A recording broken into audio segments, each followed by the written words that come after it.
Bab 44. Ya, aku Isabel memang wanita rendahan. Dari sewaktu aku lahir, juga sudah ditinggalkan oleh orang tua. Untungnya tidak mati, dan dipungut oleh ibuku ke rumah. Dibesarkannya seperti anak kandung, tetapi tetap tidak disayang oleh ayah, tidak dicintai oleh nenek, dan terus ditekan oleh sekeluarga. Awalnya berpikir diri sendiri sudah besar, bisa mendapatkan pria yang benar-benar mencintaiku, mempunyai kehidupan baru, tapi malah ditampar keras oleh kenyataan. Apakah situasi sekarang sesuai dengan keinginanku? Kalau malam itu tidak terjadi, apakah hasilnya tidak akan seperti ini? Ravindra membuka setiap pintu yang ada di dalam kamar mandi. Hanya ada satu pintu yang masih tertutup rapat. Ravindra tahu Isabel ada di dalam. Dia tahu sewaktu Isabel menangis dengan penuh kesakitan. Sebenarnya dia tidak akan mengeluarkan suara. Saat ini, sedikit suara juga tidak terdengar di dalam kamar mandi. Sekarang, dia pasti sangat putus asa. Matilah. Mengapa teringat Isabel yang sedang menangis tanpa suara, hatinya juga mulai sakit. Dia malah khawatir kalau dia mendobrak pintu toilet, secara tidak sengaja akan melukainya. Jadi, dia rela berdiri di depan pintu dan menunggunya. Isabel, aku... Ravindra terhenti. Dia yang selalu pintar berbicara di depan publik, sekarang dia malah kehilangan kata-kata untuk diucapkan pada Isabel. Isabel dengan perlahan-lahan menutup matanya. Dengan lemas bersandar di dinding, tidak mengeluarkan suara apapun. Saat ini, dia tidak ingin bertemu dengan siapapun. Dia juga tidak ingin mendengarkan penjelasan dari siapapun. Dan saat ini, Nando juga berjalan masuk. Dia memberikan kunci kepada Ravindra. Ravindra tidak menerima kuncinya, tetapi dia malah dengan bersusah payah mengatakan ucapan ini ke Isabel yang mengurung dirinya di dalam toilet. Isabel, maaf. Setelah Ravindra mengatakan kata ini keluar, semua orang yang berada di sekitarnya juga mengangkat kepala dan membesarkan mata mereka. Apakah ini direktur mereka? Ini juga pertama kalinya dia mengatakan kata maaf. Isabel yang berada di dalam juga mendengar semua ucapannya dengan sangat jelas. Sangat-sangat jelas. Maaf, ada gunanya. Dirinya hanyalah sebuah hadiah yang murahan. Isabel tidak mengeluarkan suara apapun. Walaupun dia tahu kalau dia berbuat begitu, juga tidak akan mengubah semua ini. Tetapi dia tidak bisa melewati perasaan dalam hatinya. Isabel, kamu sudah cukup belum? Kesabaran Ravindra sudah habis. Dia juga mengulurkan tangan untuk menghancurkan kunci toilet.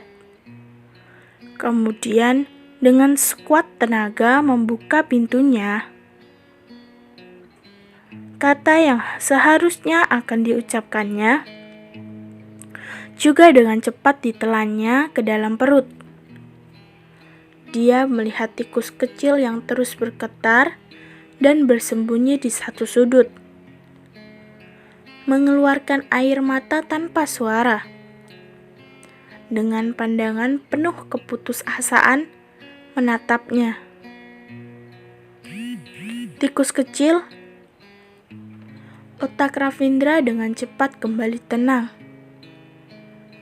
Dia memesan semua orang, "Kosongkan tempat ini." "Baik, Direktur." Nando segera melaksanakan perintah direkturnya. Kemudian mengusir semua orang yang berada di sekitar. Isabel juga mengangkat kepala dan melihat pria yang berdiri di depannya itu. Pria ini sangat dekat, tetapi juga sangat jauh. Pandangannya semakin lama semakin kabur. Tidak peduli berapa kali dia mengedipkan matanya. Tetapi sepertinya air matanya tidak bisa berhenti mengalir. "Isabel, kemarilah, datang ke sisiku." Ravindra tidak tahu dirinya bisa berbicara dengan nada selembut ini. Isabel dengan bingung terus menatap Ravindra. Ke sisinya. Di mana sisinya itu? Apakah dirinya masih bisa ke sana? Ravindra melihat tikus kecil yang penuh dengan luka itu. Dia melihat pandangannya yang penuh dengan keasingan dan ketakutan. Tidak tahu mengapa, hatinya juga mulai sakit lagi. Apakah dia tidak mempercayainya lagi? Betul juga, apakah dia mempunyai alasan untuk mempercayainya? Bukankah semua ini terjadi karena dia? "Isabel, tidak akan ada orang yang meninggalkanmu lagi." Ravindra dengan perlahan berjalan ke arah Isabel dan menarik Isabel keluar. Awalnya Isabel ingin melawan, tetapi bagaimana mungkin dia bisa melawan tenaga Ravindra? Dia tidak bisa melawan. Kemudian dirinya juga sudah masuk ke dalam pelukan yang aman. "Kalau kamu ingin nangis, maka nangislah di sini. Jangan bersembunyi di dalam untuk menangis." Suara Ravindra yang sangat rendah dan serak, penuh dengan perasaan bersalah, dan sedikit perasaan yang tidak bisa dikatakan. Sebenarnya, Isabel tidak ingin menangis di dalam pelukan Ravindra. Tetapi sekarang dia masih bisa menangis di dalam pelukan siapa? Andika atau Jennifer, atau pula ayah dan ibu yang berada di tempat yang jauh. Dunia begitu besar, tetapi dia begitu miskin. Sesampai satu bahu untuk melindunginya saat dia ingin menangis juga tidak ada. Kedua tangan Isabel mencengkeram kemeja Ravindra. Dia juga tidak bisa menahan air matanya lagi. Dia juga menangis dengan sepuasnya. "Ravindra, hari ini aku pinjam dadamu sebentar.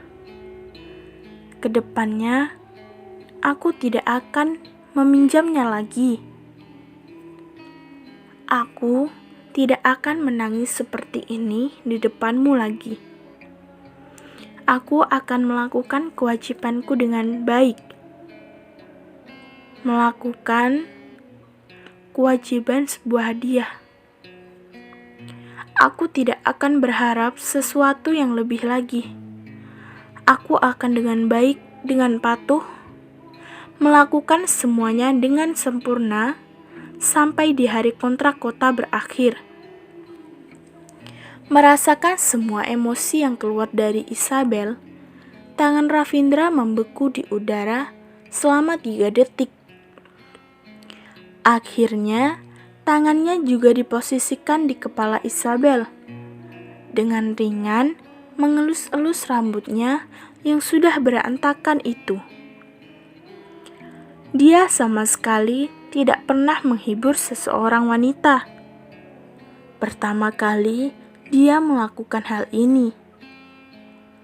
Tiba-tiba dia menyadari sepertinya semua hal ini lebih mudah dari pikirannya. Atau boleh dikatakan, sebenarnya dia tidak keberatan wanita ini mengelap semua air mata dan ingusnya di jasnya yang berharga 400 juta. Tikus kecil yang tadinya masih begitu jauh dan takut, sekarang juga sudah berubah menjadi begitu lembut sewaktu menangis.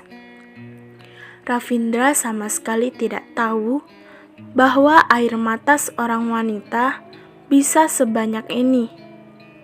Sudah menangis begitu lama, apakah dia tidak lelah? Isabel juga tidak tahu dirinya sudah menangis berapa lama. Dia hanya tahu kakinya sudah mati rasa. Yang paling aneh adalah Ravindra selalu menemaninya berdiri di sana dan membiarkannya mengotori jas dan kemeja putih yang berharga itu. Isabel merasa tenggorokannya sudah hampir serak, walaupun dia tidak mengeluarkan suara apapun selama dia menangis. Tetapi, mengeluarkan air mata untuk jangka waktu yang sangat panjang membuatnya merasakan bahwa hidungnya pedas dan tenggorokannya serak. "Maaf, aku sudah mengotori bajumu." Isabel akhirnya kembali sadar. Dia pelan-pelan keluar dari pelukan Ravindra. Ravindra menundukkan kepala melihat tikus kecil yang berpura-pura kuat ini. Dia juga menjawabnya, "Tidak apa-apa, kamu cuci bersih saja."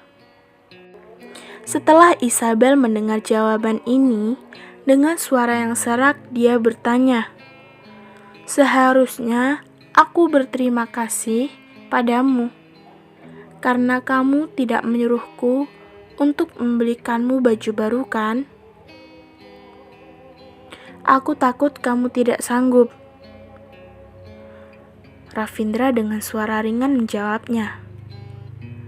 Tidak tahu mengapa, Isabel yang tadinya menangis dengan sangat histeris, setelah mendengar jawaban Ravindra, dia juga tidak tahan untuk tertawa. Baiklah, ini adalah satu-satunya sedikit kehangatan yang diterimanya pada hari ini.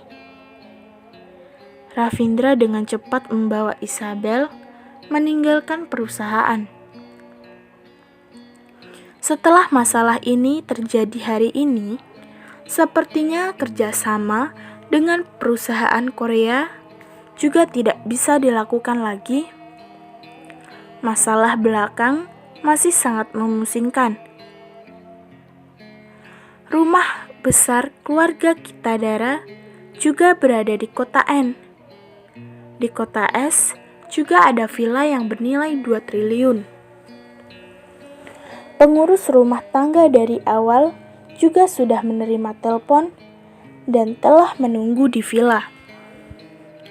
Ravindra membawa Isabel masuk ke dalam villa. Dia juga menyerahkan Isabel ke pengurus rumah tangga. Kemudian, Dirinya pun pergi mengganti baju dan menyetir meninggalkan villa. Isabel memutar kepala. Dia hanya sempat melihat bayangan belakang tubuh Ravindra. Dulu, terhadap bayangan belakang Ravindra, dia tidak pernah merasakan perasaan apapun. Tetapi di saat ini, Isabel merasa dalam hatinya juga mulai merasakan sesuatu yang belum pernah ada. Nyonya, Tuan pergi menjelaskan kejadian hari ini kepada presiden dan nyonya perusahaan Korea. Pengurus rumah tangga mengira Isabel ingin tahu tujuan Ravindra. Maka dari itu dia juga sibuk menjelaskannya. Masalah yang terjadi hari ini di toilet, walaupun Nando sudah mengosongkan sekitarnya, tetapi pengurus rumah tangga melalui jalan lain sudah mengetahui apa yang dilakukan oleh tuannya. Dan hal ini juga belum pernah dilakukan oleh tuannya selama seumur hidup. Isabel mengangkat kepalanya, kemudian dengan perlahan-lahan membalik badan. Oh, begitu ya. Dia pergi kemana? Dia melakukan apa? Apakah dirinya mempunyai hak menanyakannya? Kamar sudah disiapkan. Apakah Nyonya ingin beristirahat sejenak dulu? Pengurus rumah tangga dengan sopan bertanya. Terima kasih. Isabel memaksakan dirinya untuk tersenyum kepada pengurus rumah tangga. Tetapi senyuman itu lebih jelek dari sewaktu dirinya menangis. Pengurus rumah tangga menghela nafas dengan ringan. Dia berharap setelah bencana ini terlewati, kehidupan Tuan dan Nyonya bisa semakin lancar. Isabel berbaring di kasur. Mungkin karena dirinya terlalu lelah dengan wajah yang penuh bekas air mata, juga tertidur lelap. Tidak tahu dia sudah tidur berapa lama. Sewaktu dia dengan bingung terbangun, dia juga mendengar suara percakapan dari luar pintu. Tuan bagaimana? Suara lelah Ravindra juga terdengar ke dalam. Beritahu nenek, sikap pihak lain sangat tegas, mungkin akan sedikit susah.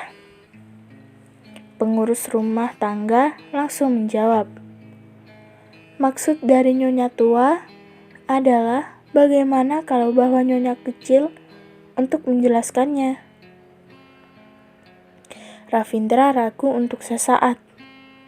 Kemudian berkata, Isabel, dia dengan kondisinya sekarang takutnya tidak bisa menyelesaikan pekerjaan ini. Aku pikir cara lain lagi. Kemudian pintu juga didorong terbuka. Isabel menutup matanya, berpura-pura tidur lagi.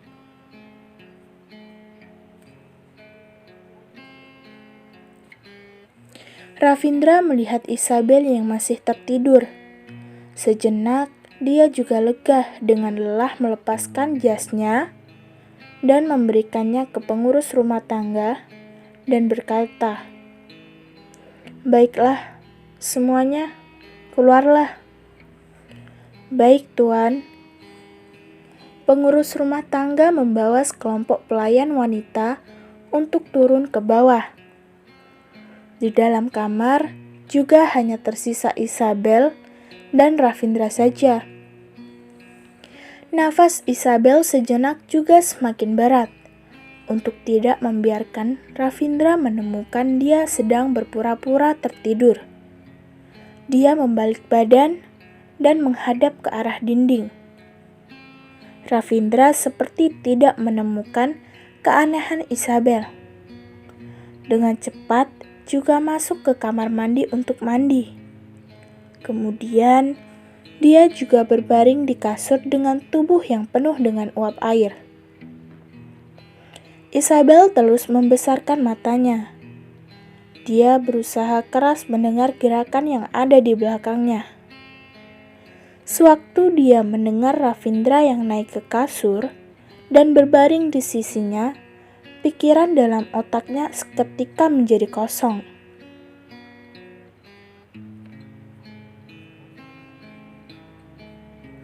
Dia berani-beraninya tidur dengan di satu kasur.